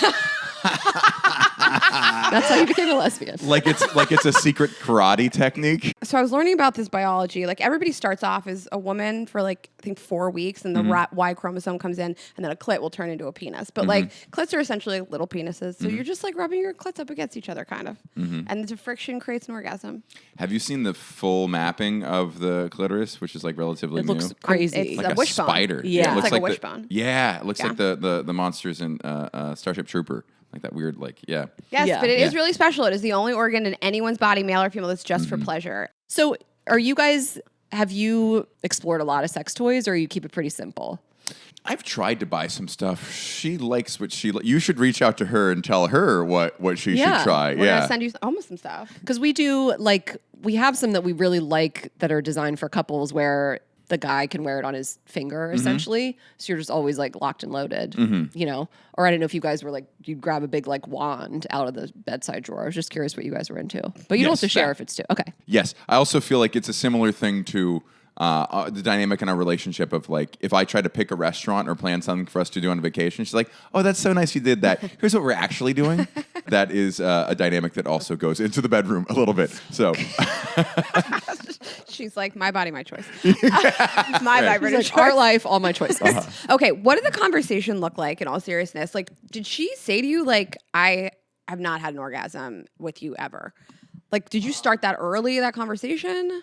no, it was a month, so we weren't talking too much. It's a weird thing to talk about like in the first month. Did you come? Yeah. Right. So I think it was just pretty early on. I was like, hey, what do you use? Let's do that. And then I think But she said, I'm And then- not having orgasms. And she you never said that before. Okay. I just suggested that, and then that came into play. And I don't remember the exact conversation where I was like, so without it became explained to me that without that it wasn't happening. Okay. Yeah, and I was not a big deal to me. Yeah. Pretty common. Yeah. It Yeah. really is. No, I like to talk about it and normalize it even more. Yeah, one of my best friends, she said to me it's been like she can't have an orgasm during sex unless she's using a toy with like direct stimulation. And she was like, it's been a problem in all of my relationships. And she's like, I've tried everything, like pelvic floor strengthening and all the mental stuff that you can do to just de-stress and be in the moment. She's like, it's just that's how my body works. I think it's pretty normal. You said something earlier, but you don't need to come for it to be good sex. Yeah. 9 years into a relationship, you kind of do. Okay. Yeah, you know what I mean? We're like, let's both get what we want out of this. Yeah. Well, Yeah. well, like to have a good time sometimes. yeah. Because sometimes you've had like Drinks. Yeah. Yeah, You're that can just like, change that was a things. fun night. No one came. Yeah. But yeah, we all want to come. Yeah. Yeah. Yeah, I think so. If we After can. time, yeah. I just think women are kind of just naturally we're trained to be a little bit more deferent. No, what do you want? It's more about your needs. And I think that can come up in the bedroom as well. And I think with time and comfort, you can be more expressive. Women tend to learn how to be more expressive of what they need, whereas men tend to not check in on the other person as much. Did she fake orgasms or she didn't even bother? She doesn't seem like the type. Yeah, I don't think she did. I can't see it. I don't think she did. Do men fake orgasms? Oh my God, I would die. You can't because there's evidence. Yeah, like you're hunching over the toilet, like, babe, did you fake it? Yeah, but like I had a boyfriend who just like didn't come a lot. It would just be like a little drop, and like, and I mean, or maybe he just never came. I don't know, but nothing was coming out of me. I'm sure guys fake orgasms. I had the problem in college of I didn't realize how much drinking, because I couldn't finish when I drank. Even like 2 or 3 drinks starts to make it, especially with a new partner, especially add condoms in there. Right. There's so much in college where I thought there was something wrong with me that I couldn't finish. And then now I understand it was just mostly drinking related. And that's a humiliating experience. And I never thought to act like in terms of like uncomfortable things to act out falsely, that would be really hard. I guess women do it so naturally. That's so funny because like what do you do? It'd be so I'm awful. dying. Like I want to crawl into myself when I think about men faking orgasms, but I know Same. it happens. I've wanted to. There's been nights I'm like, God, anything to. So I'll just be like, I'm good. It's okay. It doesn't matter. I'm good. You know. Right. I got one girl who thought I was gay because of that. It's like it's just not going to happen. She like told people, oh no, you couldn't finish with me. it's funny that it's like unthinkable for a man to do that, but like every woman has faked so many orgasms. Like, and every woman like has the idea independently. Like it's not like you all hear from each other to do that. I feel like women just instinctively like, ooh, how do I make him feel good? I'll just fake it. That's so true. No one told me to. Right? I was just like, how do I get this to end? You know? Yeah. I mean, early days, like early 20s, college. Yeah. Yeah, like no one was ever like, hey girl, guess what you should do? Like, you're right, we're born with it. We just know. Our Yes. moms don't tell us. Can you People imagine pleasers. that's the birds and the bees talk? if you want to wrap this up, you first get into doggy So, style, you yeah. start busting out your dirtiest dirty talk, and then you just fake an orgasm. That's the final line of defense. So roll your eyes back. I'm not getting into doggy if I'm not having fun. No? I'm just like, it's I'm over. immediately getting into doggy if I'm not having fun. Let's wrap this up. No, but it starts to hurt my like stomach. Yeah, I could lay down and just like deal with it. But I'm just saying, like, I will bust out all the stops to make it finish. And the prescription for that is doggy and cum talk. Doggy's fastest? Doggy will make a man come fastest plus cum talk. That's for me too. Oh, yeah. that's fair. I see what you're saying. Like, I want to wrap this shit up. Yeah. Yeah. Okay. Yeah. Oh, I was listening to a previous episode of yours, and you were talking about when women say, I want you to come, is like a bit of a wrap it up sign. The wrap it give up it the box. light. Yeah. Uh-huh. Our term is don't be a hero. That's our little code for it. No need to be a hero. We're not going for a record. I had this guy recently say to me, he's like, I'm really into like edging. And I was like, oh, I'm not into No. you edging. I'm all set on that. I need you to, so can you just funny. finish this, please? Well, the fun for men is getting close and then stopping and restarting, because if you do that a couple times, That's edging. But it's what men naturally do. When men masturbate with porn, they're like, close now, let's go back off and find a different picture or a different video. And they get like, that's how we just, and when you finally get there, it's that much better. Where I've never heard of a woman doing that. A woman's like, oh, we're near, let's go straight for it. Well, that's risky. You'll miss it. Like the moment can pass you by. I feel like our orgasms are so fragile. Right. Like they may or may not happen. Like even with my fiance, we have great sex, and there's still times where I'm like, it's just not going to happen doing this way right now. Yes. Or I fucked up something at the last moment, and it's just like, But I don't know. Like I know. I'm sure all women can relate to this, of that feeling of like it's coming. We lost it, and we just have Like a to like sneeze. hang it up. It is exactly like a sneeze. So that's like playing with fire for a woman to try to like do that. Well, you don't Interesting. smoke weed. I can edge like that when I smoke weed, and I can like watch a porn. I can go back. I watch a different porn, and I'll kind of like up and down for a while. But I have to be like very high. and that's solo. Could you do that with a partner? I don't think so. did I last think night? with a partner, I'm like, Ashley, I'm worried that you're not going to be able to make me come. Like I'm You gotta worried grab the it when it's moment's gonna available. pass. Yeah. Like I know that I'm going to be able to make me come. So I don't worry that like I lost the sneeze with me. But like with a partner, I'm like, you're there. We're getting to the finish line. What about do either of you use toys during penetrative sex? Yeah. As a fancy thing or as a regular thing? We use the cock ring. So we sell these 2 cock rings. The newer one I really am obsessed with, and it vibrates on my clitoris or, the female partner's clitoris. And then it helps the guy stay stronger, longer, helps. But I mean, I always felt my partner and I both feel like the cock ring's for me, so we use that. We have the vagina. That's our That's your sex toy. fleshlight. Yeah. Yes, that is Exactly. your sex toy. Yeah. We use it. Yeah? But we've used them all. I prefer sex toys performatively. I wanted somebody to watch me with it. I'm very blessed. I can have like vaginal orgasms during sex. So I know. Really? Yeah, but we both. We're Really? amazing. Yeah. It's like 20%. It's like a small number. It's clitoral stimulation that leads to the orgasm. Okay. So Like like rubbing. penetrative sex. It's just the mons pubis colliding. Yeah. Yeah. Okay. Yeah. wow. Where that So comes I get from. it from that. But I prefer to do put on a show with a vibrator. If Cool. I'm gonna have a vibrator. It's fun. Yeah. I just need a lot of foreplay. Like, I just need more and more. I mean, you just get loves like foreplay. more lubricated, more horny. I mean, I'm 36 and I love going to the gym, but like I used to go to the gym and work out for an hour, and then I needed like a 10-minute warm up, and now I need like 20 minutes of stretching, and now when I go to the gym, it's like 40 minutes of activation, and then actually 20 minutes Yeah, see? of push-ups. I Yeah. think it's maybe a similar thing with foreplay. totally. I've gotten the feedback that I don't do enough foreplay. I really just want to like get right into it. I know, like Some women are like that. I'm ready to go. like I'll see a scene in a movie where they just go right into it. I'm like, oh my God, my pussy hurts just even looking at that. Like it just feels like ram dry. Like there was this like Tell Me Lies scene. I was like, I could never. Raina was like, I thought that was so hot. I was like, I would have needed 20 minutes of like boob touching, finger stuff, like anything. Some women are faster than I'm comfortable with. Some women are just like, right now, come on, drop what you're doing. I'm like, if you feel it going in, I'm like, that has to hurt for you. That's like kneading dry dough. Like just going in, you're like, everything's getting caught. No, you lick your fingers, you get like a little bit wet. Yeah, like, you did just you need spit a on your hand yeah. and shove it up there. Oh my no! I want to be like soaking wet. Like Not me. Somebody tries to go down on me, and I'm like, you don't have to do that. I'm ready to go. Let's just, Yeah, I'm just gonna stare at you and pretend to enjoy this. We could just have sex. I know it's been remarked on, but just the differences from woman to woman. And then that's what's so annoying with women is then as a man, when I say something like, oh, I can't make her come, and women are like, oh, you must be bad at it. I'm like, you don't know if your body is like hers. You don't know that yours Right. works like, you have different controllers.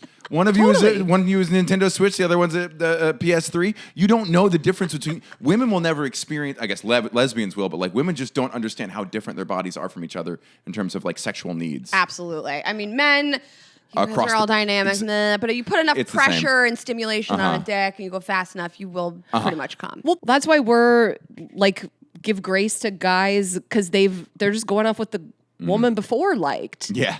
I don't know. I would never. If a guy was doing some crazy stuff to my body that I really didn't like, I'd be like, his ex liked it. That's where he got it from. Totally. He didn't just come up with this, or maybe he saw it in a porn, I guess. But Yeah. I just think like you have to tell guys what you want. Like Right. I do think we understand that like every woman is so different because even when we talk to our friends, we'll be like, what? You're into that? Like we are all. Ears? Yeah. Yeah. A lot of variation of butt stuff. People liking like around the rim, inside of it. I don't want anything. That's just a no-fly zone for me. But guys always want to like stick a finger in there. And you're right. They learned it from the last girl. Which is so weird because women don't have prostates. I do find it interesting, but you do have nerve endings. And also the clitoris has like 8,000 nerve endings. And some of them do sort of like reach into almost like your taint area. Yeah. There's a spot back in there. Okay. Yeah. I like a little pressure on the beehole. Okay. Yeah, but I don't want Not in. penetration. Yeah, and my fiance doesn't. He's not really a butt stuff guy. I'll like touches just to joke around. I let people know early. Women really go for it. My fiance goes for it. Never in sexual situations. Just while we're spooning in bed. Just I love it. Just like I'm getting slimed at the Nickelodeon. No, like in the shower, Yeah. I'm just like credit card swipe. She's Like a little I just frap. Yeah, salmon. That's her whole thing. She just likes how squirmy I get. guys have such cute butts.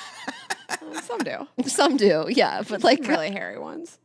But like I don't know, these guys. Sometimes these guys don't even know what they're working with. They just have like a nice little like high and tight. Uh-huh. Have you Yeah. heard Mateo Lane's joke about like when you see a straight guy Yes. with a great ass? What a fucking waste. Totally. The special the joke about the vibrator, one of the biggest concerns was her parents had never heard that joke, and her parents might not have that kind of taste and humor about their daughter. And we were supposed to kind of let them know beforehand, but we kind of forgot. And then the special came out on YouTube, and I was like, "Oh, this is gonna be really weird the next time I see them." I did not hear a word. I got one text from her mom that just had an Amazon link. to a very nice product. To a vibrator? No. Her mom? You are kidding. It was a very open-minded and new age response, and I was like, "That's pretty That's funny iconic. and cool." And it also, is it the one she uses? Yeah, how does she know I'm about not going to this? speculate Is that about her her. recommendation? Me and your father-in-law use Yes, this. that's where my mind went. Did you buy it? And did you tell her you liked it? Send her back a link to ours. I didn't have the heart to tell her it's the one we already have. Her and her daughter have the same taste. like father, like son. Yeah. Crazy. Do you think her mom introduced her to it?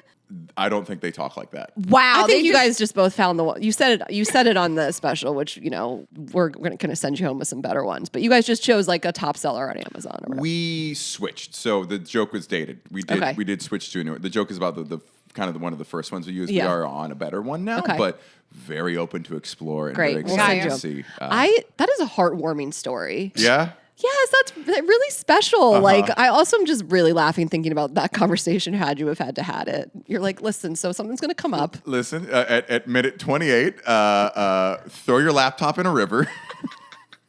I can't believe you already had it. That is an insane story. So in the special, you talk about who starts fights more, the women or the man in a heterosexual relationship. The audience didn't really give you much. I don't know if I feel like no one wanted to speak up. No, they didn't chime back. I usually get what do you usually get? I usually get women think men start the fight and men think women start the fight. And every now and then you'll have a woman who thinks women start the fight, but you will never see a man who thinks men start the fight. Okay, so Oh. here's my theory. I feel like it's always men's behavior that starts the cause of the fight, and then women start the fight. Well, that's the whole, you made me start the fight, You made me is what start the women fight. say. Yeah. Yes, Yeah. that's my experience. Is that nothing has ever been my fault. No, men don't start fights with me, about my behavior. But I'll start fights with you about your behavior. I don't ever think I start the fight. One time I remember I actually was kind of starting a fight was the day she proposed to me. I remember I was like, no, Laura, you don't get to do that. She goes, hey, we're not fighting today. I go, what? She goes, we're not going to fight. I was like, you can do that? She's like, it's called gaslighting, bitch. And we didn't fight that day. And then 2 hours later, she proposed to me. I'm curious if any other couples had that same story where there's there was a fight brewing on engagement day and someone was like, whoa, let's not. But it's crazy knowing that she does have the off switch. This whole time where she was like, know it no, I'm exists. too upset now to let it go. I'm like, yeah, it turns out you can. Right. If there's a ring burning a hole in your pocket, Yeah, I have apparently the you can receipt. just turn the volume down on whatever you're feeling. That is really funny. Unfortunately, I know that you can. Yeah, you can. I have very bad ADD, and I think one of the best parts about having ADD is you don't hold on to emotions that way. Like I have to. When we have fights, our therapist has told us to go take a break, and she'll come back more lit up sometimes, stewing in it. Whereas once I walk away from the fight and open up the New York Times crossword, I have to remind myself of my previous emotional state. I'm like Dory from Finding Nemo. I'm like, oh yeah, that was what we were. Like I can really just detach from emotions pretty quickly, unless it's like a major stressor that I'm like really attached to. Yeah. In fights, it just goes away. I think men maybe have that a little bit. I feel like the women I know kind of can't let go once they feel wronged. I relate to once I have the conversation, it will marinate with me a little bit for a day. But then I generally feel like I get the words out of my body and I don't need to hold on to it for a long time. Yeah. But if we're mid-fight and I walk away, I don't know. Everybody's different. Every fight and argument's been different. I'm different with friends versus my parents versus a romantic partner. I don't know, what do you think you're like? It's hard to say. I don't know. I don't have a lot of conflicts with my fiance, but all I did with my ex was fight. So I'm just like, who am I? It's just kind of. Can I reframe the question a different way? Can fights evaporate and just kind of resolve by cooling down, or does something actually need to be fully addressed and hit head on before the conflict goes away? I think it depends on what it is. Something that I'm a completely different person than I used to be is not having to address something the second it bothers me with anybody, with a friend, a family member, a partner, taking a breather, thinking about it, deciding if it's worth saying something, deciding if it's a pattern, deciding if I can let it go, or, also the approach and the tone of bringing it up in the first place. I mean, I really have come so far. That's one of the things I'm the most proud of. I mean, I used to not be able to hold back with anybody. The second something's bothering me, it's coming out. And obviously then it's sometimes with anger, the wrong tone. And so I don't know if that answers the question, but I It's think a different question, but it's a very interesting one because that's not our issue. We have more. We don't address it quickly enough, and then Okay. it becomes more of a problem. Then That's it a very becomes interesting pervasive. thing. Yeah, I mean, that's- I'll address stuff. I don't let it simmer, but like I'm talking like when you have that like I feel like that anger in my gut. You know, you're like you cannot react right now. This won't go well for anybody. So I think just calming down and like getting your head clear before like going to anybody with a grievance. more pervasive issues are tougher for me. If it's a one-off situation, I'm fine to be like, I didn't like how you talked to me this one moment. I didn't like the decision you made in this one moment. The conversations are harder for me when it's a more pervasive issue.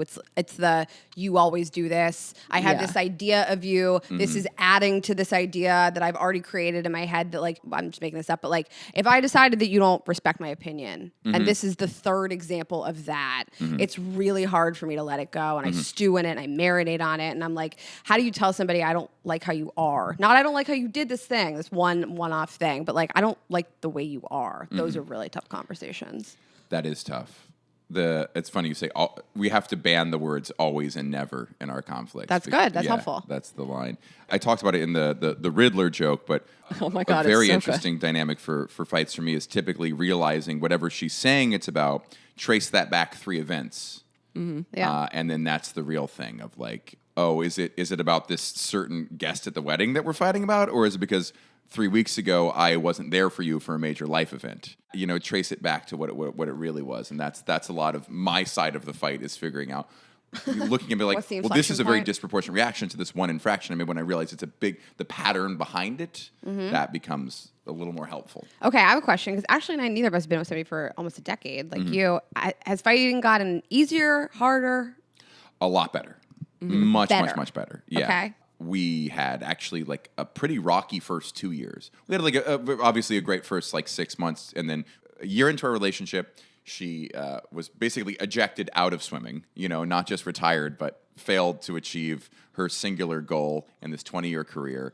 And she was in Austin. I moved to LA. We moved to New York City together, and we're living with 3 other people in a tiny little bedroom. And she had a brand new job that was very, very stressful, didn't pay enough. So all those stressors. That is a lot. It was we would fight like every other day, like pretty dramatic kind of stuff that like kind of took the wind out of our sails. But we really loved each other. Yeah. And now we can spot a fight, and for there's a funny thing of when you get better as a couple and when you fight less, when you fight in the first place, you typically blame the fight on the other person and what they're doing wrong. But when you are doing better as a couple, you blame the other person on being better.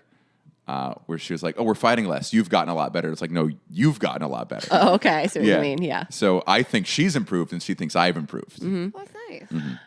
All those things you mentioned is a lot, especially, and you talk about this in the special of like her dreams kind of ending, you know? And so we talk about this a lot of how do you not absorb your partner's mood, you know, like, and of course your partner should be there to support you and you should be able to talk to them and lean on them. But when they're really going through something that has nothing to do with you, and like, how does it not affect like the relationship as a whole? And, you know, it's tough. It's tough. It's really that there's the parenting quote, "You're only as happy as your least happy child." Yeah. I think that's in a relationship where like we've had times where one of us is up and one of us is down, and we have to kind of share in both in a way where, okay, I'm going to let you have your moment of celebration. I'm going to try to not bring my thing into it. But, you know, maybe in a day or two, we can kind of hopefully shift the focus back on me. We're both comedians, so we can both tend to hog a lot of attention, and we need to be more conscientious of sharing. But she's very good about sharing the victories. She really is she's celebrated everything I've done. She's been there for every taping I've had. So she's never taken away from my moments, even when it wasn't her moment. And I'm trying to do a better job of reciprocating that. That's so huge. I mean, you just kind of have to, not you, like in a couple, you have to be on the same team. And we didn't really talk about that, but you guys clearly don't seem like you're a competitive couple, but I'm sure there are comedian couples, or not even, you could be whatever, athletes, comedians, you both work in the same financial industry where you're like competitive with your partner. I think that would be a tough dynamic. It could be. Yeah. She is extremely rational about the fact that we started 9 years apart. Yeah. So she is very aware of the fact that you shouldn't, 9 years in comedy is a long time, and a lot can happen in 9 years. And she's very aware to not compare herself now to my current self now, or even to some other versions. It's very hard in comedy. It's very hard in the world we live in now to not constantly be trying to measure up your benchmarks against people in your life, whether it's your job or your family or your beach body. But she, luckily coming out of the swimming world, had kind of learned that the hardest way possible, where your only value as a human being is 5 digits on a clock. And I would say she's more mature than most people about not letting that competition be your whole value. That's hard. It's hard to, I mean, when you do the same thing as your partner, to not see your whole life through the lens of what your partner is succeeding at and doing better than you have. I mean, you did it for a decade before her. She couldn't possibly have been on your level, you know, so it sounds like she understands that. Yeah. She understands how long it takes. Yeah. Okay, so we got a little off track, but we love the conversation. But now we want to run some scenarios by you. We ask our audience, we basically want to settle a fight for them. So we ask them to write in something that's happened in their relationship. We have them title it, Am I Wrong? And so we're going to see what you think. Yeah, we're love going to it. pitch it to you. You want to start with this one? Yeah. Okay. I don't know if this is a fight, but it's very funny. Well, I'd like a man to weigh in on this. Okay. Okay, question. How often are we giving guys a full blowjob to completion? My boyfriend of 5 years brought it up to me the other day about how I never just give him a blowjob. But honestly, it's because I never want it to end there, since he'll have already finished. It's not like I never give him head at all. I just start with it, and then we usually move on to other things from there. I told him I would do it if he returned the favor after, and he said every once in a while it would be nice to just get a blowjob and give nothing in return. I polled my friends, and they said not giving full blowjobs to their long-term boyfriends either. Also, disclaimer, I'm genuinely never on my period because I have an IUD, so there's really no time that I would be out of commission. Let me know if I'm crazy for this. Are we really out here giving free blowjobs? Free blowjobs. What's the sign if you're ordering food at like a counter service, not like waiter? It just says tips appreciated but never expected. I love that. That's how we should be viewing blowjobs. Yes. If it's done for me, wow, that's so nice, but you shouldn't ever have to give me a full blowjob to completion. The period thing is also a big factor in that. Big factor. Because that would be the one reason I would maybe be like, yeah, you know. I love that she brought her IUD into it. It's truly a factor, because same. that's the thing. Yeah, it's Shark Week, yeah, you know. That's an old meme. Also, I like what she said about, like, once I do this, the experience is over for both of us. I'm Right. probably, I mean, it doesn't have to be, by the way. He could go down on you after that. Like, just because he's not having penetrative If sex he's a with fucking you. hero. Right. Yeah. That's pretty noble behavior. But, like, Right. He's going to need a minute. Yeah. Post-nut clarity just in your face.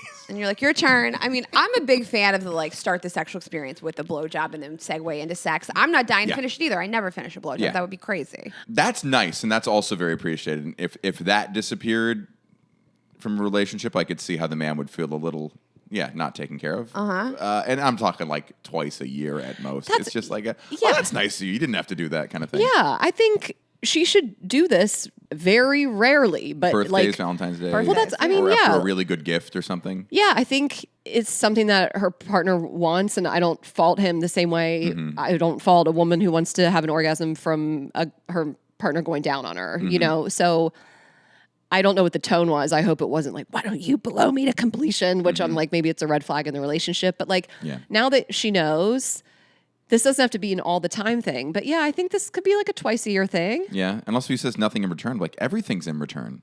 Yeah. Everything's in exchange for something else. Like, Right. earn it. Right. Did I come home and you did the dishes and the fridge was stocked? You cooked dinner? The chore play. Yeah. But to her question, how often are we giving guys full blowjobs to completion? Never. It's almost never. I mean, I think we got kind of tricked on that, like when we were younger, like thinking you were supposed to do that. Do you spit or swallow? You know, it was always just like, oh my God, I have to like do this and decide if I'm going to spit or swallow. Like we were kind of sold that narrative, and I don't think a lot of women are doing that much. I think it is more of a foreplay thing. I think blowjobs are for girls in college who don't want to have sex with a guy yet. Or when you're on your period. I have in the past, like, I've had like a great night out and I want to have fun. I'm not going to like have sex necessarily, I guess, with a brand new partner on my period. I like to suck a little dick. Foreplay. I'm sucking dick for foreplay always. I'm not completing it. Yeah. Interestingly, at Jewish summer camp, a lot of the other counselors were like Israelis there working for the summer. And we learned that amongst the Israelis, they found the women said, oh, a blowjob, that's a very intimate thing you do with a long-term partner, not someone you just met. Sex was less intimate I agree. than a blowjob. Yeah, we agree. I always said that. Blowjobs are for boyfriends. I'm going to stick your dick in my mouth. Like, whatever's happening down here, way less intimate. Yeah. You know, if we're kind of... But in some cultures, in some parts of America, Right. it's the other way, though. Like Totally. yeah. I think I we just hear always felt both. like that. We hear both girls being like, I didn't know how to sex, so I just sucked his dick, and I'm like, what? Right. This is like your get out. This is your like for me. That's the top of like I'm sucking your dick. Like I'll have sex with you way before I'll suck your dick. I didn't want to rent, so I just bought a home. So true. It's the perception is interesting. I also want to know how long they've been together, because if that's in the first year, 5 years. 5 years. oh yeah, that's when blowjob moves into very much novelty status after 5 years. I Not think. everybody likes giving blowjobs. Yeah. Also, like I mean, if she doesn't Seems enjoy terrible. it, I enjoy it. I think it's fun, but like It's physically a lot of work. It's listen. It's just, It's not for everybody. Not for It is for everybody. Raina. it's fun for me. I would rather that than have somebody go down on me. It's not for me. That's a crazy don't- statement.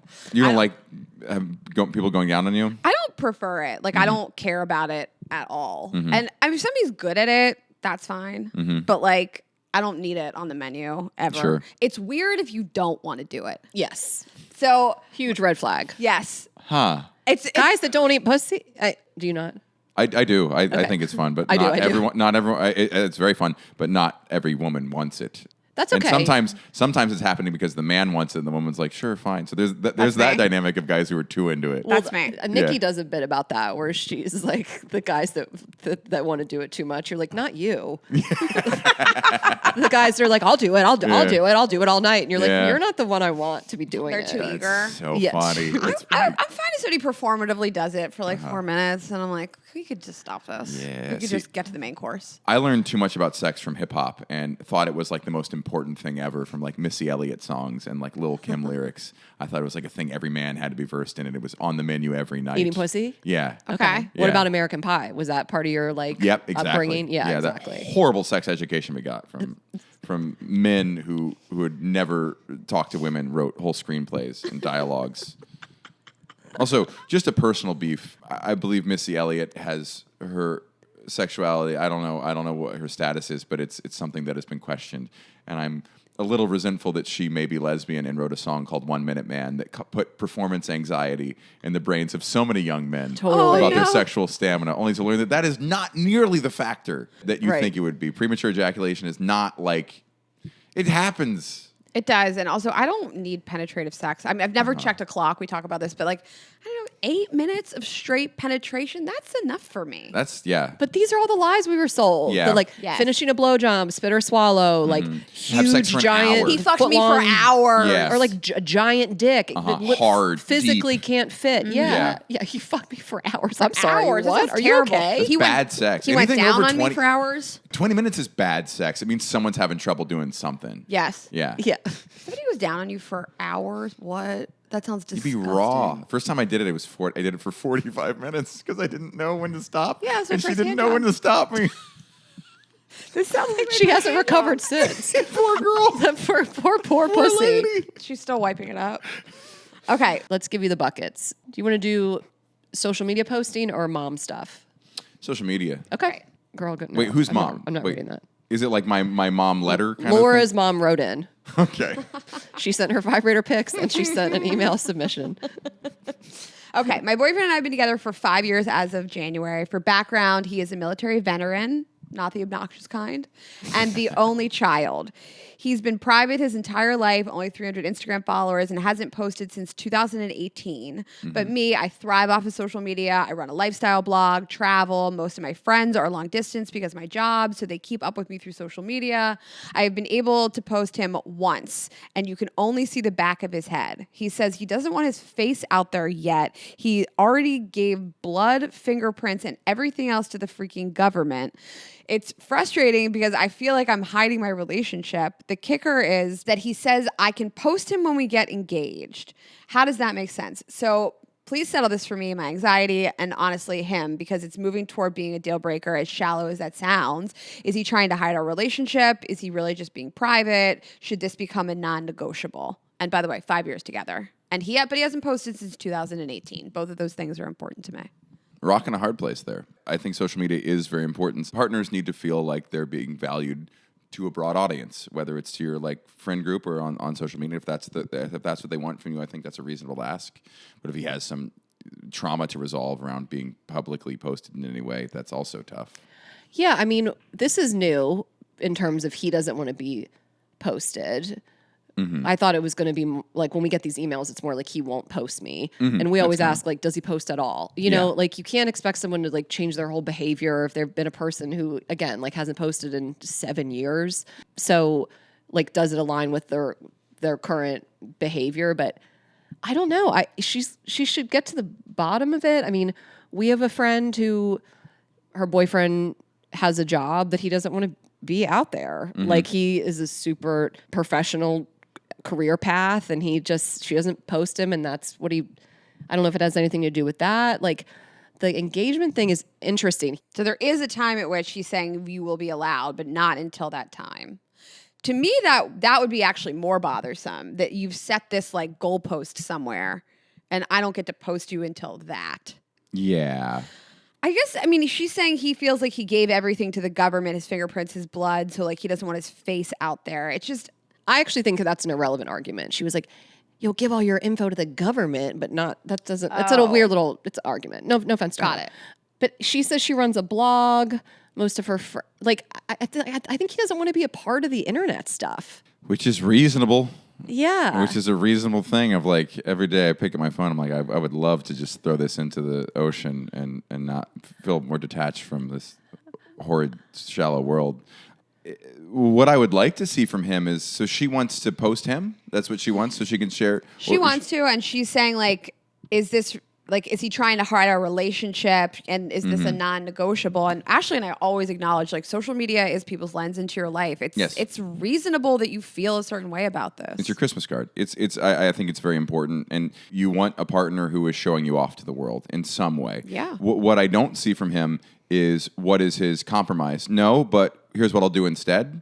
That would at least show some like willingness to play, and that it's not necessarily him, stiff-arming some publicity of them as a couple, but like, is he asking for what else can we do instead? What are other ways we can share our relationship with the world, even if it's just to our friend group? But I'm like, if everything else in their relationship is great, then I would let this go. I mean, I would have a conversation with him coming from like a really kind, gentle place, and like, hey, I really love you and I'm proud of you and I want to show you off, and I do this blog and Instagram, but can we just kind of chat about like what your reservations are? Like, have they actually sat down and had the conversation, or has it always been kind of like a heated argument? I would try that, because you should understand what your partner's got going on in the first place.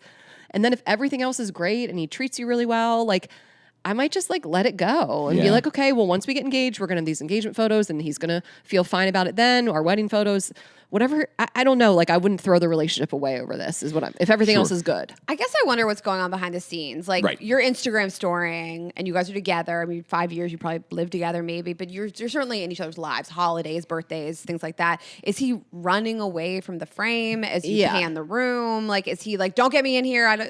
She said the only thing she's allowed to post is the back of his head. Like, is he making conscious efforts to like not even be in an Instagram story? And then is there other stuff going on? Like, to your point, I'm with you. Like, you should be able to post your partner on social media. So is he secretive about other stuff? Are there other like red flags? Like, I think I need a whole relationship assessment. Yeah. Half of social media is, that person's attractive. Are they single? And then looking through their pictures. Like, that's a big use of it. Yeah. I would say this guy maybe needs to go to therapy, and let's keep him away from like RFK. And he just seems prone to conspiracy stuff. I'm like, could be anti-vax. Like that whole, I don't trust the whole system. Keep me out of it. Like that can be a little spiral of its own if you let those people stay in isolation. Yeah. There are people that just don't want to be involved in social media. Like, my brother has not. When he was in college, his football coaches were like, we don't want you guys to have like certain types of Instagram accounts. It looks bad. And so he just stopped posting and never has again. But his wife has always posted him. He's never run away from a photo. Like they go to concerts, they do fun stuff together, they go to weddings together, and she's always been allowed to post him. I'm just saying, like, I understand people being like, I don't really want a huge footprint on the internet of myself, but like, I guess I need to hear from him. What's the harm of like, you guys are at a wedding together, you both look beautiful. What's the harm of like that photo being posted? Yeah. If he's trying to cheat, he's set up an easy way for himself to do it. Is the There's that. So I think all of us, we validate that this sucks. I don't know that it's a non-negotiable. You have to decide what non-negotiables are for you. Yeah. Okay. Well, thanks. Thanks for so talking much. through Thank the you. This emails was with us so and fun. everything and coming No, on. thank you. You're really so great. We want to have your fiance. Yeah, on. we should have Laura. Yes, you should. Laura, come on in. we bring her in now. And people can see you. I mean, you're at the Comedy Cellar in New York City. Where can people like see you, find your special, everything? Oh yeah, my special is on YouTube, Hyperbolic. You can find me on all the social media platforms at Monday Punday. But just in general, if you're looking at my clips online, that's just a trailer for my stand-up. Please give the long form stuff a try on YouTube, and I think I think our attention spans are all getting shorter. You listen to this whole episode, so. Listen to, something a little more than just 1 minute at a time would be really cool. I would really appreciate that. Ashley and I love it. It's fantastic. Thank you. We can't recommend it enough. Yes, you guys watch the special, follow him, watch the clips, do all the things. And you can find us at girlsgottaeat.com, Girls Gotta Eat Podcast on Instagram and TikTok. I am Ash Hess, ashhess.com, Raina.Greenberg on social media, vibesonly.com. Get all the vibrators. We're about to send you home with a plethora. Subscribe on YouTube, share this episode with a friend, and we will see you Thursday. Have a good week, guys. Bye.